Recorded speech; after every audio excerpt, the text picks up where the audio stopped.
he loved the most. One was very human, and the other one was very Danish, being a good parent. And the building high quality, simple things. So, first, what he did is he made them wooden ducks, which is cute, but not exactly our story. So, a few years after his wife passed away, his factory actually burned down again.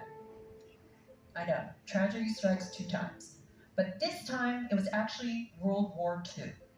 And though he rebuilt his factory one more time, materials were scarce and wooden toys were too expensive. So he started experimenting with plastic, bricks to be specific, that stacked and interlocked, were simple and fun, and something that basically anybody could play with. He called them Lego, meaning to play well. And so in the ashes of countless factories, tragedies, and World War II, he created this world of imagination that could be explored by countless children in Denmark. The plastic Lego brick has barely changed in the last 50 years, and think about how much other things have changed in that time. Computers have gotten smaller, bell bottoms have gone in and out of style like 3 times over, and yet this toy has pretty much stayed the same. So, what is it about Legos that makes it so unbelievably perfect for imagining new worlds and exploring new possibilities? I think one of the strongest elements of success of the Lego system in play has to do with something called low floors, high ceilings, which is to say that it's got a low floor, meaning anybody can get started. You can click 2 bricks together and have success, and you might even have a story from there. And it has high ceilings, meaning there's so much amazing stuff you can do with it. It's pretty much infinite. But it's also got wide walls, which means there's a lot of ways to get from that low floor to that high ceiling. People can use it in all sorts of abstract and realistic ways to come up with their own unique expression. Now, when Tara started at the company, she worked on minifigures, or minifigs as they're called in the community. They have clip-on legs, movable arms, and a head that you can turn all the way around.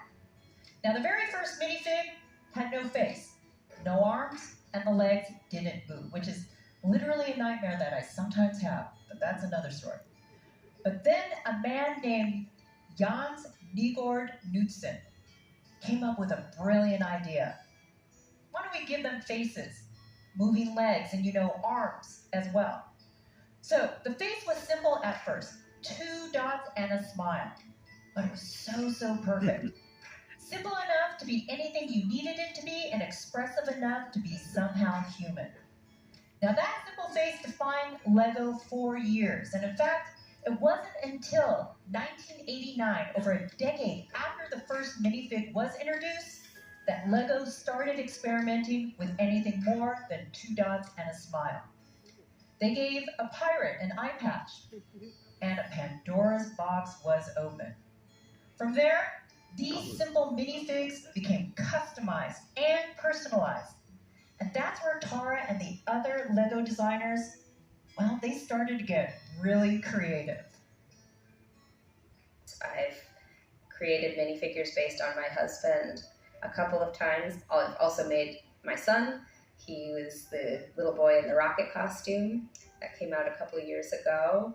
And we also made him as the birthday boy because he got glasses, and we needed to make a new head for him that had glasses. And that is so adorable. Now, most kids are happy to get a Lego set on their birthday, but can you imagine having a toy built especially for you? Now, Olaf showed us what a few wooden bricks can do. Lego designers today, well, they are pushing the limits of our imagination even further. They built the DeLorean from Back to the Future, the Beatles' Yellow Submarine, Central Perk Coffee House from Friends, and even the Apollo 11 Saturn V rocket. So yes, that is the one Neil Armstrong flew to the moon. Now that model contains 1,969 pieces to commemorate the date of the moon landing, July 20th, 1969. But of all the amazing projects she's worked on, there's one that really stands out to Tara. My hands down favorite project that I've ever worked on was the Women of NASA. I just squealed and lost my mind when I even heard we might be doing it. Now, the idea was to honor women who have made a huge impact in science. Grace Roman, the mother of the Hubble telescope. Margaret Hamilton, the lead software engineer for Apollo 11. Sally Ride, the first American woman in space, and Mae Jemison, the first African-American woman in space. Their works inspire me so much that I'm getting like emotional thinking about it. But it was so cool that I got to work with these women and design characters of them. So she studied the photos and tried to faithfully recreate these iconic women. But Mae Jemison, she said she wanted her minifig to have one eyebrow raised, just like Spock from Star Trek. I asked her, is there one eyebrow that you can raise? And she said, well, let me go look in the mirror. And she came back and said, no, I can't raise either one, but let's pretend I can. And I said, okay, well, which one would you like to pretend? And she told me. She just thought the whole thing was so funny and delightful, and that she was, becoming a toy. I love that. And it's not because I love Star Trek also, but because that is what Lego's toys do. They let people, even people who have done incredible things, live out a little fantasy. And they inspire the rest of us with what is possible. So, of course, it's great to have a chance to represent these fantastic women of science and math. That is extremely important, I think, to show people that anybody can do these things. But at the same time, we still offer the basic box of bricks in a rainbow of colors that's simply open for a child's interpretation. And it can be as simple as clicking 2 bricks together, and that's now an airplane, and that starts a story. And I think that's part of the power of what Lego has to offer, is that it can be this immersive, all-encompassing experience, or it can be simply something you sort of put together and have a little fun with and put back, and then continue to revisit throughout your life.